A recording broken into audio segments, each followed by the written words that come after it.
Pernah dengar cerita kos-kosan angker yang harga sewanya murah banget? Tapi ada yang aneh? Ini bukan cuma cerita horor biasa. Ini tentang Ibu Ratna, pemilik kos yang rela ngelakuin pesugihan demi hidup mewah. Tapi dia nggak tahu, tumbal yang dia pilih ternyata bukan orang sembarangan. Sebelum lanjut ke ceritanya, jangan lupa subscribe channel Mystery Story, tekan tombol like jika kalian suka dengan ceritanya. Dan silakan tulis di komentar jam berapa dan dari kota mana Anda menonton, dan pastikan tonton sampai selesai karena setiap detiknya penuh misteri yang belum pernah terpecahkan. Kos-kosan Bu Ratna selalu ramai. Dari pagi sampai malam, selalu ada suara orang ngobrol, nyuci, motor keluar masuk, sampai suara anak kos yang karaokean walau suaranya pas-pasan. Letaknya di tengah kota, dekat kampus besar, dan yang paling penting, Mirrorbank. Harga sewanya nggak masuk akal kalau dibandingin sama kos-kosan lain di sekitar situ. Cuman 400.000 sebulan, udah dapat kamar cukup luas, kamar mandi dalam, dan dapur bareng yang bersih. Gimana nggak laris? Anak-anak kos pada betah. Nggak sedikit yang udah ngekos 2-3 tahun di situ. Bu Ratna pun dikenal ramah dan keibuan. Kalau ada yang sakit, dia bantuin. Kalau ada yang telat bayar, masih dikasih kelonggaran. Tapi ada satu hal yang bikin orang-orang rada mikir 2 kali kalau mau masuk ke kos itu. Apalagi buat yang baru-baru. Katanya, kos itu angker. Bukan yang cuma katanya, tapi udah jadi desis-desis dari dulu. Terutama soal satu kamar paling pojok di lantai 2. Kamar nomor X, ukurannya paling besar. Posisinya mepet tembok luar, dan jendelanya langsung ngadep ke pohon mangga yang udah tua banget. Anak-anak lama pada tahu, kalau kamar itu kosong, biasanya dibiarkan aja. Tapi karena makin banyak peminat, Bu Ratna kadang terpaksa nyewain juga. Alasannya, sayang kamarnya nganggur terus. Tapi anehnya, penghuni kamar itu jarang ada yang betah lama-lama. Pernah dulu, Mas Rio yang anak arsitektur masuk kamar itu. Baru 2 minggu, udah cabut. Katanya sering diganggu cewek nangis tengah malam. Cerita Yuda, salah satu anak kos, yang udah lama tinggal di situ. Waktu ngobrol santai bareng anak-anak lain, cewek nangis, tanya Roni, anak baru yang baru seminggu ngekos. Ya, gitu deh, kadang-kadang ada yang ketok pintu malam-malam. Pas dibuka nggak ada siapa-siapa. Kadang juga pas tidur, katanya ngerasa ada yang duduk di ujung kasur. Terus, kenapa kamarnya nggak ditutup aja? Tanya Roni lagi. Dulu sempat ditutup, tapi ya itu, makin banyak yang butuh kosan, akhirnya dibuka lagi. Toh, nggak semua orang ngalamin, mungkin tergantung orangnya juga kali ya. Anak-anak ketawa-ketawa sambil ngeledek Roni biar nggak takut. Tapi dari raut wajah mereka, bisa kelihatan kalau sebenarnya mereka juga nggak main-main. Cerita soal kamar pojok itu udah jadi semacam rahasia umum yang nggak ditulis di brosur. Tapi semua anak kos lama tahu, dan mereka sepakat satu hal. Kalau bisa, jangan ambil kamar nomor 10. Sampai suatu hari, datanglah Reza. Dia mahasiswa baru pindahan dari Jawa Tengah. Anaknya kalem, nggak banyak omong, dan kelihatan sopan banget. Waktu pertama kali datang, dia bawa koper gede dan tas ransel. Langsung disambut Bu Ratna yang seperti biasa senyum manis. Reza ya, yang udah WA Bu Ratna minggu lalu? Iya Bu, maaf baru sempat datang sekarang. Nggak apa-apa sayang, kebetulan banget masih ada satu kamar kosong. Kamu beruntung loh, ini kamar paling luas. Reza cuma senyum kecil sambil angguk-angguk. Dia nggak banyak tanya. Pas diajak naik ke lantai 2 dan ditunjukin kamar pojok, dia cuma lihat sebentar, terus langsung bilang, "Saya ambil Bu." Bu Ratna sempat melirik sebentar, tapi dia sepat-sepat tersenyum lagi. Ya udah, masuk aja. Kalau butuh apa-apa, tinggal panggil Bu Ratna ya. Malam pertamanya di kamar nomor 10 nggak ada yang aneh. Reza malah kelihatan santai. Dia bersih-bersih kamar, nyusun buku-bukunya, dan malamnya sempat kedengeran suara dia ngaji pelan-pelan. Anak-anak lain yang denger malah pada senang. Wah, adem banget denger suara ngaji malam. Jarang-jarang ada anak kos yang rajin begitu, kata Dinda, anak kos cewek yang kamarnya berseberangan sama kamar Reza. Tapi malam berikutnya, mulai ada yang aneh. Lampu di kamar Reza kedip-kedip, padahal baru diganti. Pintu kamar mandi yang udah dikunci, tiba-tiba kebuka sendiri waktu dia lagi tidur. Terus, sekitar jam 2 pagi, dia dengar suara ketukan dari jendela. Padahal kamar dia di lantai 2, dan luar jendelanya cuma ada pohon mangga. Siapa yang bisa ketok dari luar? Reza keluar kamar, lihat-lihat lorong sepi. Tapi begitu dia balik badan, dia ngerasa kayak ada yang berdiri di ujung lorong. Ngeliatin sekilas saja. Enggak jealous, tapi cukup buat bulu kuduk berdiri. Besok paginya, Reza cerita ke Bu Ratna. Bu, kamar saya, kayaknya ada yang aneh deh. Aneh gimana sayang? Semalam pintu kamar mandi kebuka sendiri. Terus ada yang ketok jendela. Bu Ratna cuma ketawa kecil. Oh itu, mungkin angin aja sayang. Di sini emang udah biasa begitu, tapi semua baik-baik aja kok. Kamu berdoa aja, insya Allah aman. Reza nggak banyak nanya lagi. Dia cuman angguk, lalu pamit berangkat kuliah. Tapi sejak saat itu, dia mulai lebih sering ngaji di kamar. Bahkan kadang suara ngajinya bisa kedengeran sampai ke dapur. Anak-anak kos yang lain sempat ngerasa agak aneh juga. Kayak ngejaga diri gitu ya, bisik Dinda ke Roni. Mungkin dia juga ngerasa nggak nyaman. 2 hari setelah itu, suasana kos mulai terasa beda. Lorong kamar atas jadi lebih dingin dari biasanya. Kadang ada bau anyir kayak darah, tapi nggak jelas asalnya dari mana. Roni pernah bilang dia dengar suara cewek nangis dari kamar Reza. Tapi pas dicek, nggak ada apa-apa. Reza malah lagi duduk sambil ngaji kayak biasa. Waktu itu, Bu Lestari, tetangga sebelah kos, sempot datang. Dia bawa semangkuk kolak buat Bu Ratna. Pas duduk di ruang tamu, dia sempat melirik ke arah tangga atas. Kamar pojok dipakai lagi ya, Bu? Iya, udah ada anak baru. Bu Lestari nggak langsung jawab. Dia cuma ngangguk pelan, lalu pelan sambil ngelirik mata Bu Ratna. Hati-hati loh Bu, anak itu auranya beda. Kayak ada yang jagain. Bu Ratna sempat kaget, tapi dia cuma senyum. Maksudnya, ya, saya cuma bilang hati-hati aja. Setelah Bu Lestari pulang, Bu Ratna langsung masuk ke kamarnya, ngunci pintu, dan buka sebuah kotak kayu dari bawah ranjang. Di dalamnya ada beberapa benda aneh. Kain kafan, boneka kecil dari tanah liat, segumpal rambut, dan cermin hitam kecil. Dia ambil satu benda dari situ, sejenis jimat, lalu menatapnya lama. Kenapa auranya beda? Gumamnya. Malamnya, Reza mimpi buruk. Dia mimpi berada di tengah kuburan. Gelap banget. Di sekelilingnya banyak tangan keluar dari tanah nyoba narik dia. Tapi tiba-tiba muncul sosok berjubah putih. Wajahnya terang dan suaranya dalam tapi lembut. Kamu harus kuat, jangan takut. Dia sudah melihatmu. Begitu Reza bangun, tubuhnya keringetan. Nafasnya ngos-ngosan. Tapi anehnya, dia ngerasa lebih tenang. Sementara itu, di kamar Bu Ratna, cermin hitam itu pecah sendiri. Retaknya membentuk wajah seseorang. Wajah yang familiar. Wajah Reza. Sejak malam itu, Reza mulai ngerasa kalau ada yang gak beres di kamar kosnya. Awalnya dia masih coba mikir logis, mungkin listriknya emang jelek, atau dia cuma kecapean dan halus. Tapi makin hari, kejadian aneh makin sering muncul dan makin jelas. Gak bisa lagi dibilang kebetulan. Lampu kamar yang udah dia ganti sendiri tetap aja kedip-kedip, kayak ada yang iseng matiin dari saklar. Padahal dia udah ngecek sambungan kabel, semua normal. Tapi pas malam tiba, lampu mulai berkedip sendiri. Kadang mati total, lalu nyala lagi dengan suara cetek kecil yang bikin jantung deg-degan. Reza pernah coba tidur dengan lampu mati total biar sekalian gelap. Tapi justru saat itu dia dengar suara aneh dari sudut kamar. Bukan suara tikus atau kecoa, tapi suara lirih kayak orang lagi tarik napas sambil nahan tangis. Reza duduk tegak di ranjang, matanya melirik ke arah lemari tua di pojok kamar. Suara itu datang dari situ. Perlahan dia ambil senter dari bawah bantal, lalu nyorot ke arah lemari. Nggak ada apa-apa, tapi suara itu masih kedengeran, makin jelas kayak suara cewek. Huhu. Reza berdiri, napasnya mulai berat. Dia jalan pelan ke arah lemari, tangannya gemetaran. Gagang lemari dia pegang, lalu dibuka perlahan. Cuma baju, cuma rak kosong, tapi suara tangis itu malah makin keras. Sekarang kayak tepat di belakang telinganya. Reza langsung balik badan kosong. Dia cepat-cepat ambil air wudhu, lalu ambil sajadah dan sholat 2 rakaat. Habis itu, dia duduk sambil ngaji pelan. Suaranya gemetar, tapi dia terusin. Dan anehnya, setiap kali dia ngaji, suasana kamar jadi lebih tenang. Suara itu hilang, lampu juga berhenti kedip-kedip. Tapi begitu dia berhenti dan taruh Al-Quran, suara tangisan itu kadang muncul lagi. Dari arah tembok. Besok paginya, Reza turun ke dapur buat bikin kopi. Di sana udah ada Dinda dan Roni yang lagi sarapan. Mereka ngobrol santai, ketawa-ketawa kayak biasa. Reza sempat mikir, apa cuma gue yang ngalamin? Dia duduk bareng, nyoba ikut ngobrol, walau pikirannya masih muter-muter soal semalam. Dinda sempat nanya, gimana, Reza? Udah betah di kamar barunya? Reza cuma angguk.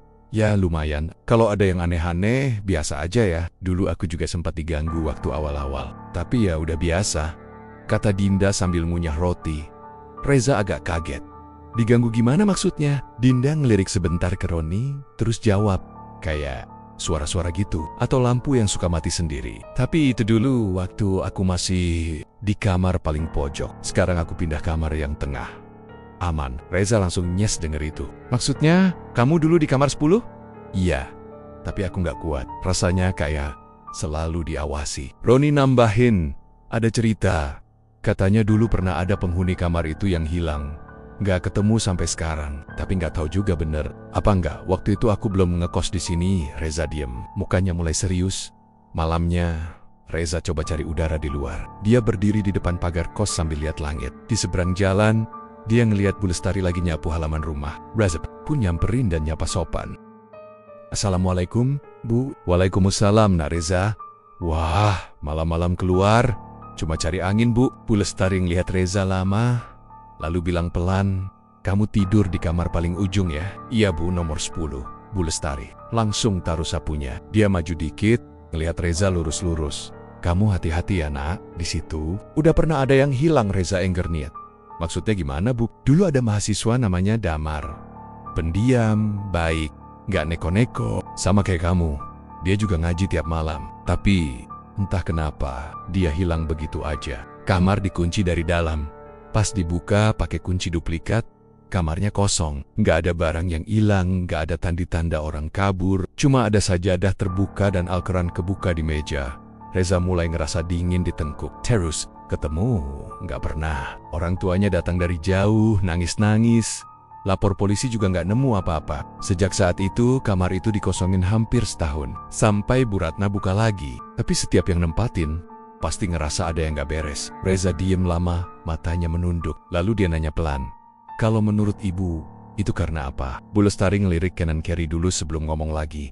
Ada yang bilang, ada pesugihan di tanah itu. Dulu katanya tempat itu sawah angker. Pas dibangun kos-kosan, ada ritual yang dilakuin. Tapi saya nggak tahu pasti. Yang jelas, saya lihat sendiri Bu Ratna suka pergi malam Jumat pakai baju hitam-hitam, bawa sesuatu dalam tas plastik hitam. Pulangnya bawa anyir. Reza nelen ludah, rasanya tenggorokannya kering. Dia pamit, makasih ya Bu, saya masuk dulu. Malam itu, Reza tidur dengan lampu kamar nyala penuh. Tapi tetap aja, sekitar jam 2 malam, dia kebangun karena suara cewek nangis lagi. Kali ini suaranya makin jelas, kayak di dalam kamar. Dia bangun pelan, duduk di ranjang. Matanya ngelirik ke sudut kamar. Dan di sana, dia lihat sosok perempuan berdiri. Rambut panjang nutupin muka, badannya agak bungkuk, pakai baju putih sobek-sobek. Dia berdiri nunduk sambil nangis pelan. Bahunya naik turun. Reza baca ayat kursi. Dalam hati, tangannya gemetar, tapi dia terus baca. Sosok itu mulai mendekat. Jalannya pelan, tapi tiap langkahnya bikin lantai kayu bunyi krek-krek-krek-krek. Reza berdiri, tangannya megang Al-Quran di meja. Sosok itu makin dekat, dan pas, tinggal 1 meter dari dia, tiba-tiba wajahnya nengadah, matanya kosong, hitam senyum. Tapi dari hidung dan mulutnya keluar darah hitam pekat yang nits-nits ke lantai. Balikin, aku, bisiknya. Reza langsung baca surah Al-Ikhlas, Al-Falaq, dan An-Naas dengan suara keras. Sosok itu berhenti, terdiam, lalu tiba-tiba, raib kayak kabut disedot ke ventilasi. Reza langsung duduk, napasnya ngos-ngosan. Tapi dia tahu, ini baru awalnya. Bu Lestari sebenarnya bukan tipe orang yang suka ikut campur urusan tetangga. Apalagi urusan keuangan orang. Tapi, entah kenapa, sejak beberapa bulan terakhir dia mulai curiga sama Bu Ratna pemilik kos, yang rumahnya cuma bersebelahan tembok. Dulu, Bu Ratna itu ya biasa aja, hidup sederhana, sering ngeluh soal tagihan listrik, kadang ngutang di warung buat beli mie instan atau minyak goreng. Tapi sekarang kok bisa berubah drastis? Bu Lestari pertama kali mulai sadar waktu lihat Bu Ratna keluar rumah pakai motor matic baru. Warna merah mengkilap, masih mulus, plat nomornya bahkan masih dibalut plastik. Padahal, beberapa minggu sebelumnya, dia masih sering minta tolong dianterin ke pasar naik ojek tetangga karena motor lamanya rusak dan katanya belum ada uang buat servis. Nggak cuma itu, tiap minggu Bu Ratna kayak punya jadwal rutin jalan-jalan. Kadang ke mall, kadang katanya ke rumah teman lama di luar kota, kadang juga pulang bawa belanjaan mahal. Daster-dasternya mulai ganti jadi yang bahannya adem dan bermotif elegan. Perhiasan juga nambah. Gelang emas yang dulunya cuma 1, sekarang jadi 2, kadang 3. Bahkan sempat sekali Bu Lestari lihat Bu Ratna pakai kalung emas tebal yang nggak pernah dia pakai sebelumnya. Awalnya Bu Lestari mikir, mungkin usaha kos-kosannya lagi rame. Tapi setelah dia perhatiin lebih lama, jumlah anak kos nggak banyak berubah. Paling cuma nambah 2 atau 3 orang sejak awal semester. Bahkan, beberapa kamar kosong belum diisi.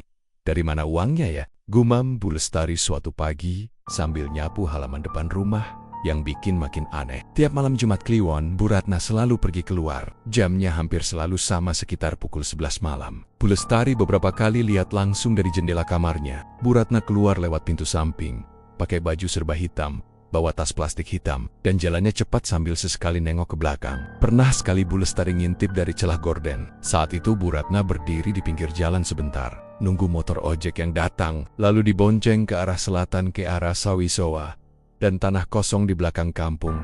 Bu Lestari makin gelisah. Malam-malam itu, dia sering kebangun karena mimpi buruk. Kadang mimpi ada suara anak kecil nangis minta tolong, kadang mimpi dia dikejar cewek berambut panjang yang matanya bolong. Anehnya, mimpi-mimpi itu cuma datang pas malam Jumat Kliwon, dan selalu berakhir dengan satu suara-suara yang lirih, pelan, tapi menusuk.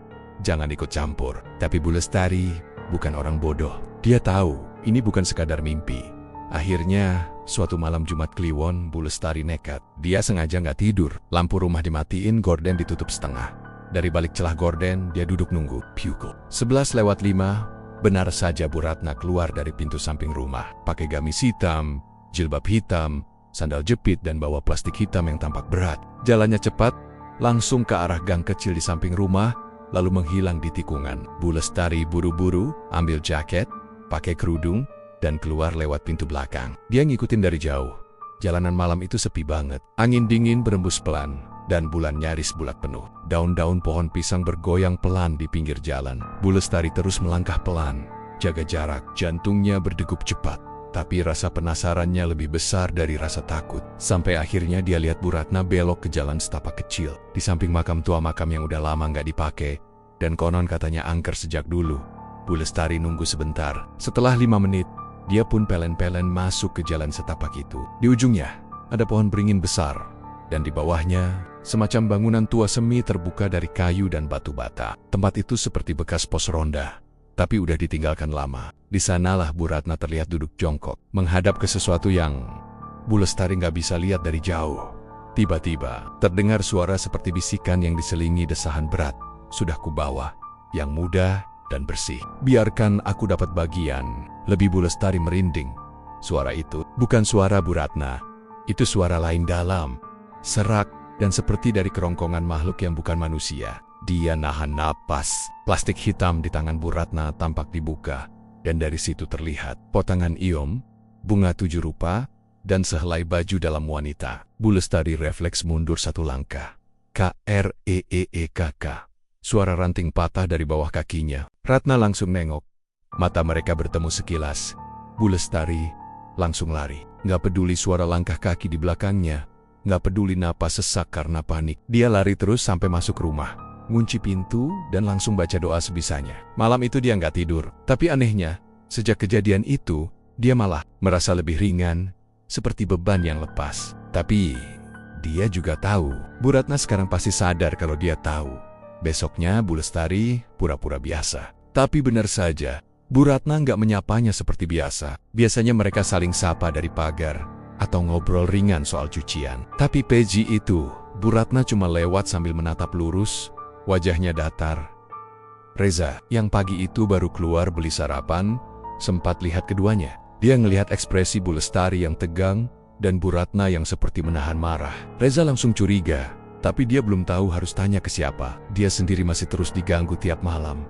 Malam-malamnya makin aneh. Kamar Reza sekarang gak cuma diselimuti suara tangisan, tapi juga bayangan gelap yang kadang berdiri di pojokan kamar. Dia pernah bangun jam 3 pagi dan ngelihat ada bayangan hitam duduk di atas lemari, dengan kepala miring dan kaki bergoyang-goyang. Pas dia baca doa, bayangan itu cuma tersenyum, lalu menghilang dengan suara cekikikan kecil.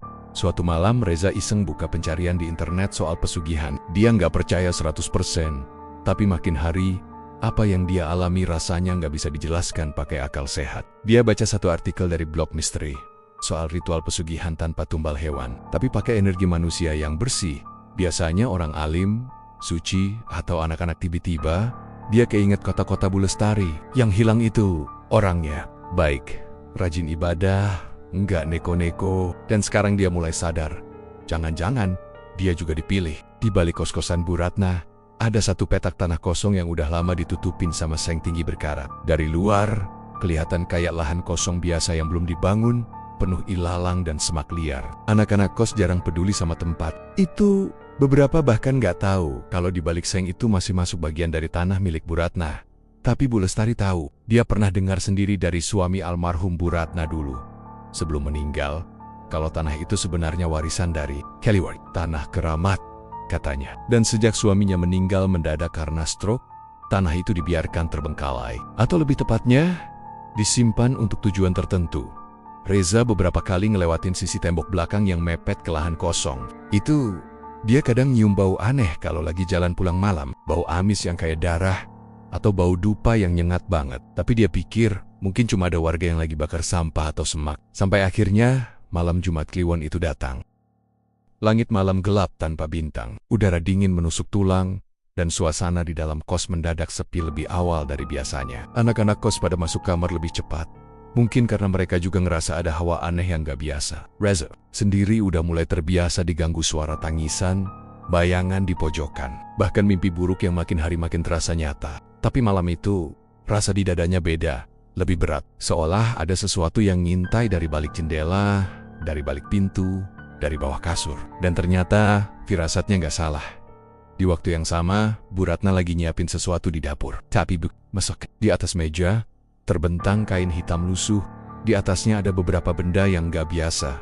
Telur ayam kampung, bunga 7 rupa saikat rambut, sebotol kecil cairan hitam pekat, dan foto Reza yang diambil dayam-dayam beberapa hari lalu. Foto itu dipasang di tengah-tengah. Ditusuk jarum kecil di bagian jidat, Makwati duduk bersila di kursi plastik, matanya terpejam, mulutnya komat kamit baca mantra. Perempuan tua itu pakai kain batik usang, rambutnya panjang tapi kusut, dan tubuhnya kurus, keriput. Tapi aura di sekitarnya berat. Ada hawa yang bikin udara terasa lembab dan menusuk ke kulit. "Kamu yakin anak ini?" tanya Makwati dengan suara berat. Matanya masih terpejam. "Yakin. Dia pendiam, bersih, dan aku sering lihat cahaya di sekeliling dia. Kayak anak-anak yang kamu sebut dulu itu." "Bagus. Cahaya kayak gitu kalau ditumbalkan, bisa kasih kamu keberuntungan 7 turunan. Tapi aku cuma mau hidup nyaman, Mak. Gak minta muluk-muluk, biar bisa nikmatin tua tanpa susah." Makwati membuka matanya pelan. Tatapannya tajam. "Setiap keinginan ada bayarannya, nah. Termasuk yang ini. Kamu udah tahu aturannya." Bu Ratna angguk. Lalu mereka sama-sama berdiri. Barang-barang di atas kain dibungkus, lalu dimasukkan ke dalam kantong plastik hitam. Mereka jalan pelan ke pintu belakang, keluar ke halaman yang langsung berbatasan dengan tembok seng tinggi. Di belakang kos, ada satu pintu kecil yang tersembunyi di balik pohon pisang dan tumpukan karung bekas. Pintu kayu itu udah tua dan nyaris lapuk, tapi masih bisa dibuka. Bu Ratna ambil kunci dari kalungnya, lalu memutar kuncinya pelan. Suara krek dari engsel pintu itu terdengar kayak jeritan pelan di malam yang sunyi. Mereka masuk ke lahan kosong itu. Tempat itu sunyi, Boken pun seolah nggak berani bersuara. Di tengah-tengah lahan, ada semacam altar batu kecil yang ditutup kain hitam. Di sekelilingnya, ilalang ditebas rapi, dan tanahnya dilukis dengan pola aneh dari bubuk putih dan darah ayam. Di Otes altar, ada wadah tanah liat tempat mereka biasa naruh persembahan. Makwati duduk di depan altar. Bu Ratna menyerahkan bungkusan. Lalu ritual dimulai. Mantra dibacakan. Udara mendadak dingin menggigit. Angin seperti berputar di atas mereka. Kain hitam di altar berkibar sendiri tanpa ada tangan. Lilin-lilin yang dipasang di 4 penjuru mulai goyang-goyang. Apinya bergerak liar meski nggak ada angin besar. Jiwa yang terang, darah yang suci, jadilah persembahan malam ini. "Datanglah, beri kami keberuntungan. Ambillah dia, biar kami hidup dalam kelimpahan." Tiba-tiba terdengar suara, seperti napas berat. Bukan dari Makwati atau Bu Ratna, tapi dari arah semak-semak. Seperti ada makhluk besar mengintip. Tapi mereka nggak terganggu. Makwati terus baca mantra, sementara Bu Ratna menaburkan cairan hitam ke atas foto Reza, lalu membakarnya di atas mangkuk tanah liat. Api dari foto itu mendadak menyala tinggi. Padahal cuma selembar kertas. Di saat yang sama di kamar Reza, lampu langsung padam total. Semua lampu di kos mati. Anak-anak kos teriak-teriak panik dari kamar masing-masing. Reza berdiri, merasa dadanya berat, napasnya sesak, telinganya mendengung. Dia lihat ke jendela, dan samar-samar dia lihat ada bayangan hitam berdiri di ujung halaman. Matanya merah, tubuhnya tinggi besar, dan dia mengangkat tangannya perlahan, menunjuk ke arah Reza. Reza jatuh tersungkur di petak kosong. Makwati dan Bu Ratna berdiri dengan mata terbuka lebar, seperti kerasukan. Mereka mulai bicara dalam suara yang bukan suara mereka. Terima, terang, terang. Dia sudah dipilih. Sudah, tapi tiba-tiba api dari mangkuk tanah liat padam sendiri. Asapnya keluar pelan, membentuk wajah Reza. Tapi matanya berubah. Dari tadinya terlihat tenang, jadi tajam, penuh marah. Mak Wati berhenti membaca mantra. Dia bangkit dengan napas terengah. Ada yang salah. Bu Ratna panik. Kenapa, Mak? Ini anak bukan sembarangan. Dia dijaga, ada energi besar di belakang dia. Kamu bodoh. Kamu nggak selidiki siapa dia sebenarnya. Daya kumaan. Kos biasa bukan? Dia anak kiai, aku lihat auranya sekarang. Putih terang, penuh zikir. Ini bukan tumbal. Ini bencana. Langit mendadak bergemuruh. Petir menyambar salah satu pohon di sudut lahan, membuat tanah bergetar. Mak Wati buru-buru membongkar persembahan, tapi semua udah berubah jadi abu hitam yang membentuk huruf-huruf aneh di tanah. Bu Ratna menjerit, tangannya terasa panas. Kalung yang dia pakai mendadak terbakar sendiri, melukai kulit lehernya. Dari semak-semak suara tawa pelan terdengar, tapi bukan tawa manusia. Mak Wati menarik Bu Ratna keluar. Mereka lari turborit-birit ke arah pintu kayu. Tapi sebelum menutupnya, Bu Ratna sempat melihat ke belakang dan di altar itu Reza berdiri. Atau sosok yang menyerupai Reza dengan mata merah dan senyum tipis. Pagi itu, kosan sepi banget. Suasananya nggak kayak biasanya. Biasanya jam segitu, udah rame suara anak-anak kos yang siap berangkat kuliah atau kerja. Tapi pagi itu, hawanya dingin dan aneh. Seolah ada sesuatu yang berat menggantung di udara. Rina, salah satu anak kos, jalan ke dapur buat nyeduh kopi, tapi langkahnya terhenti pas ngelewatin kamar Reza. Pintu kamarnya masih ketutup rapat, lampunya nggak nyala. Biasanya Reza udah bangun, minimal udah mandi dan duduk baca Al-Quran kecil di pojokan ranjangnya. Tapi ini hening bengget. Rina sempat mikir, mungkin Reza lagi sakit. Dia ketuk pelan pintunya. Nggak ada jawaban. Reza, bangun. Udah pagi nih, katanya sambil ngetuk agak keras. Masih nggak ada jawaban. Soalnya Reza bukan tipe orang yang tidur bablas. Apalagi kalau ada orang yang panggil-panggil Rina, manggil anak kos lainnya, termasuk Dimas dan Rani. Mereka mulai rame-rame ngetuk pintu kamar Reza, sampai akhirnya mereka ketuk sambil teriak. Reza, bangun woi, lu sakit. Tapi tetap nggak ada suara, nggak ada gerakan dari dalam. Akhirnya, mereka mutusin buat panggil Ibu Ratna. Dengan muka kesal, Bu Ratna datang. Dia bawa kunci cadangan. Tapi entah kenapa, tangannya sempat gemetar. Waktu mau masukin anak kunci ke pintu kamar Reza, begitu pintunya kebuka, semua langsung kaget. Kamar Reza kosong. Tapi bukan cuma kosong karena orangnya nggak ada. Lebih dari itu, semua barang-barangnya juga hilang. Nggak ada baju, nggak ada tas, nggak ada sandal. Bahkan sprei kasurnya juga bersih kayak belum pernah ditidurin. Lantai bersih, meja kosong, lemari kebuka, dan isinya nihil. Tapi yang paling aneh, nggak ada tanda-tanda bahwa seseorang semalam angket-angket barang. Nggak ada suara, nggak ada jejak kaki, bahkan CCTV di lorong nggak nampilin siapa-siapa. Keluar masuk kamar itu, Rina langsung pucat. Hah, ini gimana bisa? Dia hilang. Dimas mulai merasa merinding. Lu semua kan tahu, Reza orangnya rajin, nggak pernah keluar malam. Mana mungkin dia pergi tanpa pamit? Bahkan kalau dia mau pulang kampung, pasti nitip kunci. Atau minimal bilang, tapi Bu Ratna malah nanggepin datar. Mungkin dia pulang kampung. Buru-buru, ada urusan mendadak. Rani geleng kepala. Tapi, Bu, HP-nya juga nggak aktif. Semua kontak kita ke dia juga centang satu terus. Nggak ada kabar apa-apa. Nanti juga balik. Mungkin sinyal di kampungnya jelek, jawab Bu Ratna dengan nada aneh. Terlalu tenang, terlalu datar. Bahkan sedikit senyum di ujung bibirnya bikin suasana makin merinding. Satu persatu anak kos mulai ribut sendiri. Ada yang bilang Reza diculik, ada yang bilang dia kabur. Ada yang mulai mikir yang enggak-cinggak. Dari diculik makhluk halus sampai ditarik ke alam lain.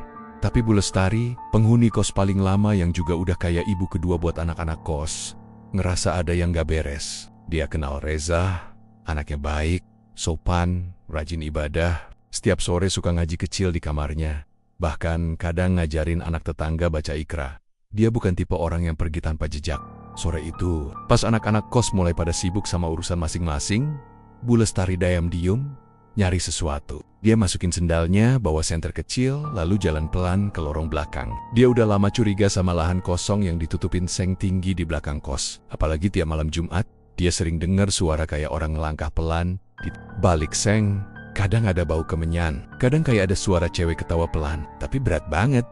Dia ingat almarhum suami Bu Ratna dulu pernah bilang ke dia waktu masih muda, bahwa tanah kosong itu keramat. Jangan pernah dikit-dikit sana kalau malam, katanya waktu itu. Tapi sekarang, rasa penasarannya udah lebih besar dari rasa takut. Dia muter ke arah belakang, ke semak yang nutupin pintu kecil ke lahan kosong. Awalnya susah dicari karena ketutupan, karung bekas dan tumpukan kayu. Tapi pas dia buka perlahan, ternyata masih bisa dibuka. Di balik pintu itu, tanah kosong lebar yang udah diratain, tapi penuh rumput liar. Di tengahnya, ada satu altar batu. Bekas dupa masih nempel di sana. Dan di sekeliling altar, tanahnya bekas terbakar. Ada pola aneh di tanah. Setengah kebakar, setengah tertutup abu, kayak bekas ritual. Jantung Bu Lestari langsung berdetak kenceng.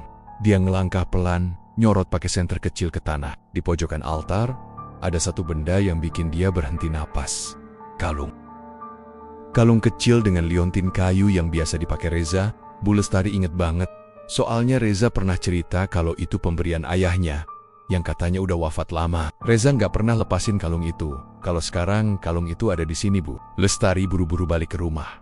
Dia gemetar, tapi belum sempat dia ngomong ke anak-anak kos lain. Dia lihat Ibu Ratna berdiri di lorong, liatin dia dengan tatapan kosong. Bukan kayak manusia biasa. Matanya sayu, tapi di dalamnya kayak ada bayangan. Bukan bayangan orang, tapi lebih kayak kegelapan yang hidup. Nyari apa, Bu? Tanya Bu Ratna pelan. Suaranya serak dan seolah datang dari dua arah sekaligus. Bu, Lestari buru-buru jawab. Cuma lihat-lihat belakang, banyak nyamuk. Jangan main ke sana malam-malam, bahaya, banyak binatang. Bu Ratna senyum kecil, tapi senyum itu dingin, gak ada rasa manusiawi di dalamnya. Sejak malam itu, Bu Lestari ngerasa gak tenang. Setiap malam, dia ngedengar suara langkah di luar kamarnya. Kadang kayak suara orang baca ayat Quran, tapi diulang-ulang, dan lama-lama berubah jadi suara tangisan. Tiap kali dia intip dari jendela, lorong kosong, tapi bau wangi melati bercampur bau amis darah. Makin sering tercium. Seminggu kemudian, satu persatu anak kos mulai sakit. Rani panas tinggi, Rina sering mimisan tiap malam. Bahkan Dimas sempat kerasukan waktu tidur dan teriak-teriak minta dibebaskan. Semua kejadian aneh itu mulai setelah Reza menghilang. Bu Lestari makin yakin ada yang salah di kosan ini, dan semua berawal dari lahan kosong itu. Dia mulai kumpulin info, tanya-tanya ke warga sekitar, dan dari tukang sayur yang biasa lewat pagi-pagi, dia dapat info penting. Katanya, dulu sebelum jadi kosan, tempat itu pernah dipakai buat ritual pesugihan sama keluarga jauh Bu Ratna. Ada yang bilang, keluarga itu nggak bisa punya anak, dan mereka ngelakuin perjanjian gelap buat keturunan dan kekayaan. Tapi harga yang dibayar adalah tumbal manusia. Bu Lestari syok. Semua mulai masuk akal. Dia mulai curiga. Jangan-jangan selama ini ada yang dipilih secara berkala di kosan itu buat dijadiin tumbal. Dan Reza, yang terang auranya, anak baik-baik, anak kiai, mungkin jadi target karena cahayanya yang bersih. Tapi mereka salah besar. Tumbal salah sasaran. Dan sekarang, energi itu balik menyerang. Bu Lestari tahu, dia harus lakukan sesuatu sebelum semuanya terlambat. Malam itu, dia ambil air wudhu. Dia ambil mushaf kecil yang selalu dia simpan di laci. Dia niat mau masuk ke lahan kosong itu sekali lagi. Tapi kali ini bukan cuma buat lihat-lihat. Dia mau cari petunjuk, atau minimal, kalau bisa, nemuin Reza, hidup, atau setidaknya jawabannya. Tapi pas dia keluar kamar, semua lampu padam. Gelap total. Dan dari kejauhan, dia dengar suara pintu kecil di belakang rumah terbuka sendiri, disusul suara langkah pelan, berat, gemeretak, dan suara orang nangis lirih, memanggil Bu Lestari. Malam itu, Ibu Ratna susah tidur. Udah hampir jam 12, tapi matanya masih ngelotok melek. Biasanya, kalau udah selesai mandi, minum teh manis hangat, dan dengerin ceramah rekaman dari HP-nya, dia langsung ngantuk. Tapi malam itu beda. Udara di kamar berasa panas walau kipas angin muter terus. Sesekali Ibu Ratna dengar suara kucing nangis di luar jendela, tapi suaranya aneh. Lebih mirip suara anak kecil nyeret suara sambil sesenggukan. Nggak bener ini, bisik Ibu Ratna sambil menarik selimut. Pas dia mau pejam, tiba-tiba suara azan terdengar dari luar, tapi suaranya pelan, lirih, dan makin lama makin jelas. Bukan suara azan biasa, lafalnya kacau. Kayak dibalik, kayak dilafalin sama orang yang bukan manusia. Ibu Ratna langsung bangun, jantungnya dak-tik-duk. Dia jalan pelan ke jendela, ngintip keluar. gelap, tapi ada satu titik di ujung lorong kos yang kayak ada cahaya remang-remang. Cahaya dari kamar Reza loh, gumam Ibu Ratna. Padahal kamar Reza itu udah dikosongin sejak kejadian minggu lalu, sejak Reza hilang tanpa jejak. Tapi sekarang lampunya nyala, tirainya goyang-goyang pelan, kayak ada angin dari dalam. Ibu Ratna nelan ludah. Dia ngelangkah pelan keluar kamar, niatnya mau ngecek, tapi belum sampai ke pintu, tiba-tiba tubuhnya lunglai. Kakinya berat, matanya langsung nanar, dia mimpi. Dalam mimpinya, dia berdiri di tengah petak kosong belakang kos. Malam, gelap dan dingin. Tapi dia nggak sendiri. Di depannya ada Reza. Tapi bukan Reza yang biasanya. Wajahnya rusak, melepuh, matanya merah kayak bara api, bajunya kompeng-kemping, dan ada sisa-sisa darah di dada. Kamu salah pilih. Suara Reza berat, tapi jelas. Aku bukan milikmu, aku bukan milik iblis. Ibu Ratna pengen lari, tapi kakinya nggak bisa digerakin. Dia cuma bisa berdiri sambil gemeteran. Reza ngelangkah maju, pelan-pelan. Setiap langkahnya ninggalin bekas jejak gosong di tanah. Kamu bakal ngerasain semua yang ditumbalin selama ini, tapi kamu bakal ngerasainnya sendiri. Lalu Reza teriak, suaranya menggema. Teriakan penuh kemarahan yang bikin telinga Ibu Ratna pengang. Teriakan itu masih terdengar bahkan saat dia bangun dari mimpinya. Tubuhnya basah kuyup sama keringat. Kamar berasa dingin banget. Tapi anehnya, dia ngelihat ada bekas kaki gosong di lantai kamarnya. Langsung menuju ke pintu. Dia nggak berani buka pintu malam itu. Besok paginya, kos berubah. Udara di lorong-lorong jadi lembab. Bau amis menyeruak dari kamar Reza yang masih terkunci. Anak-anak kos mulai ngeluh. Ada yang bilang dengar suara orang ngaji dari dalam kamar itu. Tapi ngajinya aneh, cepat, serak, dan kayak sambil nangis satu persatu anak kos mulai kelakuannya aneh. Dani, mahasiswa semester 3 yang paling suka nongkrong, tiba-tiba murung dan diam aja di kamar. Nadia, yang biasanya cerewet, mulai ngomong sendiri tengah malam. Bahkan Putri, yang kamar persis di sebelah Reza, kerasukan pas lagi makan mie di dapur. Matanya kosong, terus dia bilang, "Kalian semua, news." Waktu Putri sadar, dia nangis-nangis dan bilang dia ngelihat Reza berdiri di ujung lorong. Wajahnya gosong tapi matanya terang banget. Ibu Ratna makin panik. Dia akhirnya manggil Mak Wati. Mereka ketemuan diam-diam di petak kosong belakang kos. Petak itu sekarang udah ditumbuhi ilalang tinggi. Tapi di tengga-tengganya masih ada bekas lingkaran dari abu dan tanah yang pernah mereka pakai buat ritual. "Aku udah bilang, jangan sembarangan milih tumbal," bentak Mak Wati. "Anak itu bukan anak biasa. Dari mana aku tahu dia anak kiai?" Ibu Ratna nyaris nangis. "Dia mahasiswa. Diam, pendiam. Cocok banget buat." Justru karena itu, dia dijaga. Ada cahaya dari orang tuanya yang selalu ngelindungin dia. "Kamu pikir gampang ngambil nyawa anak orang alim? Sekarang, semua energi buruk balik ke tempat. Ini semua yang kamu makan dari pesugihan itu. Bayarannya sekarang." Ibu Ratna meringkuk di tanah. Dia takut. Dia nyesel. Tapi udah telat. Dia pengen berhenti. Tapi nggak ada tombol andu buat pesugihan. Mak Wati nyuruh Ibu Ratna pergi dari kos malam itu juga. Tapi Ibu Ratna nggak sempat. Malam harinya, kejadian puncak terjadi. Langit mendadak gelap sebelum maghrib. Awan hitam numpuk di atas kos kayak mau hujan besar. Tapi nggak turun hujan. Cuma suara guntur dan angin dingin yang terus-terusan ngideri bangunan. Satu persatu lampu kamar anak kos padam, mati sendiri.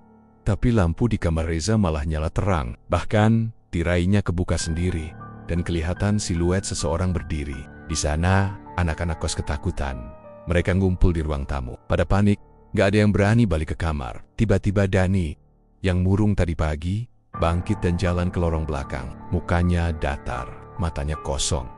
"Dani!" teriak Nadia. Tapi Dani gak nengok. Dani berdiri tepat di depan kamar Reza. Lalu dia ketok pintu 3 kali. Tok-tok, pintu itu kebuka sendiri. Angin dingin keluar dari dalam. Dani masuk dan gak pernah keluar lagi. Beberapa detik setelah Dani masuk, ada suara jeritan keras dari dalam kamar. Tapi ketika Ibu Ratna dan anak-anak kos coba nyamperin, kamar itu udah kosong. Dani nggak ada. Pintu udah nutup lagi. Semua anak kos kabur malam itu juga. Tinggal Ibu Ratna sendirian di rumah itu. Dia coba keluar, tapi pintu gerbang nggak bisa dibuka. Motor dia mati total, HP-nya error. Bahkan suara-suara dari luar kos kayak hilang. Dunia di luar si kenaikan berhenti. Dia ngurung diri di kamar. Tapi malam itu, suara Reza makin jelas. Dia bisa dengar langkah kaki menyusuri lorong. Pelan, berat, bau daging gosong dan amis darah nyebar sampai ke kamarnya. Lalu, pintunya diketuk. Tok, tok, kamu salah pilih. Suara Reza terdengar dari luar. Kali ini bukan cuma suara, bayangannya juga muncul di balik kaca jendela. Ibu Ratna kejang-kejong malam itu. Tubuhnya panas dingin. Dia dengar suara tawa Makwati di kejauhan, tapi juga suara rintihan dari Roro Tumbal sebelumnya. Semua suara itu nyatu, muter di kepalanya kayak neraka kecil yang gak bisa dimatiin kos itu. Udah bukan tempat manusia lagi. Dan Reza, dia belum selesai. Hari itu langit mendung sejak pagi. Angin dingin bertiup pelan tapi menusuk. Seakan tahu ada sesuatu yang akan terjadi. Kos milik Ibu Ratna sudah sepi. Hampir 2 minggu tak ada satupun penghuni. Semua anak kos sudah pergi sejak kejadian Dani yang menghilang begitu saja di kamar Reza. Hanya Ibu Ratna yang masih bertahan, terkurung oleh kutukan dari ritual pesugihan yang salah sasaran. Tubuhnya makin kurus, matanya sayu dan lebam, seperti nggak tidur berminggu-minggu. Suaranya pun berubah serak, pelan, seperti bukan suara manusia lagi. Warga sekitar mulai resah. Setiap malam Jumat Kliwon, kos itu ramai oleh suara-suara aneh. Tangisan, langkah kaki berderap, suara orang ngaji yang suaranya terbalik dan seperti menjerit. Bau amis dan anyir tercium sampai luar pagar. Enggak, warga yang bilang melihat sosok pria gosong berdiri di jendela kamar pojok dengan mata merah menyala. Akhirnya, salah satu warga Pak Imam nekat kirim surat ke pesantren Al-Ma'ruf di daerah seberang kota. Dia tahu Reza adalah santri dari pesantren itu sebelum kuliah, dan anak itu adalah anak kandung dari pengasuh pesantren, Kiai Ma'ruf. Beberapa hari kemudian, sebuah mobil putih tua berhenti di depan kos Ibu Ratna. Turunlah Kiai Ma'ruf, seorang pria paruh baya berjubah putih dengan sorot mata tajam dan tenang. Di belakangnya, 2 santri muda mengikuti sambil membawa alat-alat, termasuk tasbih besar dan kendi dari tembaga. Warga yang melihat langsung merapat, menyambut dengan campuran harap dan takut. Mereka semua tahu, kedatangan Kiai Ma'ruf bukan untuk menolong, tapi untuk mengakhiri sesuatu. Kiai Ma'ruf berdiri lama di depan gerbang kos, seolah dia bisa merasakan energi hitam yang bergelora di dalam bangunan itu. Ini bukan rumah lagi, ucapnya pelan. Ini udah jadi tempat tinggal jin dan roh dendam. Dia melangkah masuk. Gerbang besi berderit sendiri saat disentuh. 2 santrinya mengikuti dari belakang. Saat memasuki halaman depan, udara berubah drastis. Dingin menusuk, seperti memasuki lemari es. Tanpa ragu, Kiai Ma'ruf menuju kamar tengah kamar Ibu Ratna. Pintu kamar itu terbuka sedikit, cukup untuk melihat seseorang duduk membelakangi mereka. Tubuhnya kaku, rambutnya kusut dan panjang. Ruangan itu gelap, tapi dari sela rambutnya, sesekali terlihat ada gerakan aneh. Kiai Ma'ruf melangkah pelan. "Assalamualaikum, Bu Ratna." Perempuan itu nggak jawab, tapi tubuhnya tiba-tiba bergerak, perlahan memutar ke arah mereka. Dan saat wajahnya terlihat, 2 santri langsung mundur ngeri wajah itu. Bukan wajah manusia lagi. Matanya putih semua, mulutnya terbuka lebar, dan dari dalamnya keluar belatung hidup yang jatuh satu persatu ke lantai. Lidahnya terjulur panjang, kehitaman, dan bergerak seperti ular. Dia udah kesurupan penuh, bisik Kiai, tapi bukan jin biasa. Ini roh Reza yang belum tenang, tapi dia juga bukan sepenuhnya Reza. Kiai Ma'ruf menggelar sajadah dan mulai berzikir. Tasbih besar di tangannya diputar perlahan, sambil dia membaca ayat-ayat dengan suara rendah. Tapi 2 santri mulai membaca ruqyah keras, menggetarkan udara. Suara mengaji mereka menggema di dalam kos, seakan merobek lapisan tipis antara dunia nyata dan dunia gaib.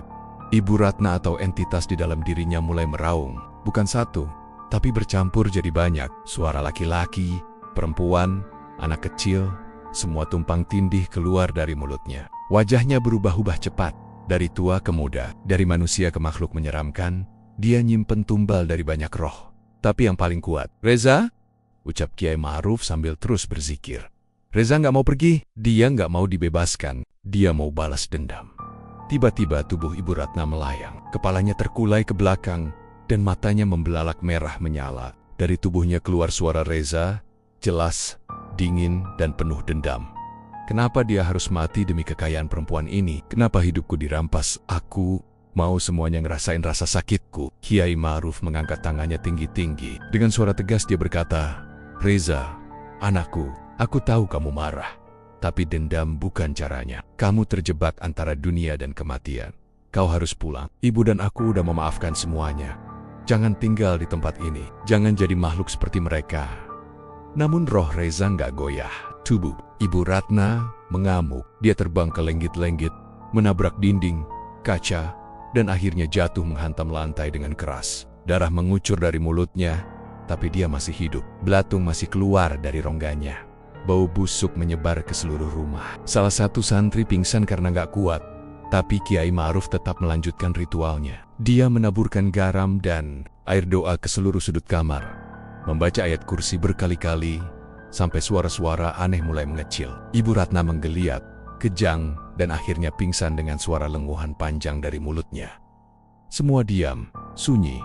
Kos itu tenang. Untuk pertama kalinya, udaranya berasa normal. Beberapa jam kemudian, tubuh Ibu Ratna dibawa ke rumah sakit jiwa. Saat sadar, dia nggak bisa ngomong. Matanya kosong, mulutnya hanya komat kamit, tanpa suara. Lidahnya seperti kehilangan fungsi. Dokter bilang dia mengalami psikotik parah akibat trauma hebat.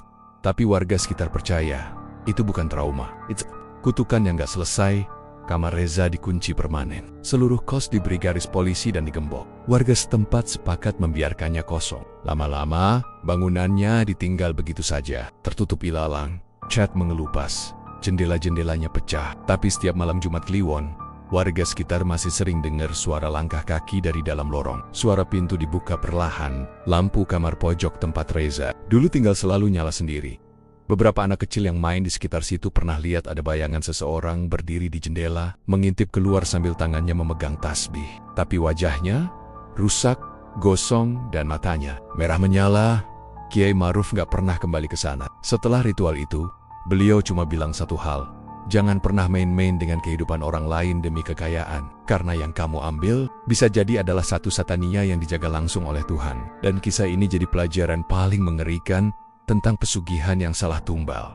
Karena kalau yang kamu tumbalin bukan milikmu, maka kamu sendiri yang akan jadi tumbal selanjutnya. Kos itu sekarang udah kosong, ditinggalin gitu aja sama warga. Papan namanya udah copot, dan temboknya mulai dipenuhi lumut. Tapi anehnya, tiap malam Jumat Kliwon, warga sekitar masih sering lihat ada lampu yang nyala sendiri di kamar pojok. Kadang ada suara orang ngaji, kadang juga suara jeritan minta tolong. Ibu Ratna, nggak ada yang tahu di mana dia sekarang. Yang bilang dia masuk rumah sakit jiwa. Ada juga yang bilang jasadnya nggak pernah ditemukan. Cuma pakaiannya aja yang tersisa, penuh darah dan belatung. Dan Reza masih berdiri di lorong kos itu. Matanya kosong, memandang siapapun yang berani lewat depan gerbang. Karena salah tumbal, bisa jadi awal dari kutukan abadi. Terima kasih sudah menonton channel Mystery Story. Terus dukung channel ini dengan cara komen, like, share, dan subscribe. Mohon maaf jika ada kesamaan nama tokoh, tempat kejadian ataupun cerita, itu adalah kebetulan semata.